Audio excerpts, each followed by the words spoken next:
আপনারা কি মনে করেন এক্সমাস শব্দটা কি সত্যি খ্রিসমাসকে ছোট করে বলা হয়, নাকি এর পিছনে লুকিয়ে আছে কোনো ইতিহাস?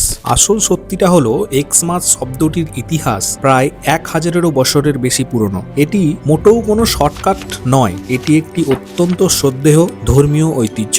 রহস্যের সমাধান লুকিয়ে আছে গ্রিক বর্ণমালায়। এই যে এক্স অক্ষরটি দেখছেন, এটা আসলে গ্রিক ভাষার অক্ষর চাই, মানে CHI, আর এই চাই হলো যীশু খ্রিস্টের গ্রিক নামের অর্থ, অর্থাৎ খ্রিস্টরাস নামের প্রথম অক্ষর। শত শত বছর ধরে পণ্ডিত ও ধর্মযাজকেরা খ্রিস্ট সংক্ষেপে এক্স দিয়ে লিখতেন। তাই পরের বার যখন আপনি এক্সমাস বা লিখবেন বা দেখবেন, মনে রাখবেন এটি কোনো আধুনিক আলসেমি নয়, এর পেছনে লুকিয়ে আছে একটি বড় ইতিহাস এবং একটি তাৎপর্যপূর্ণ প্রতীক।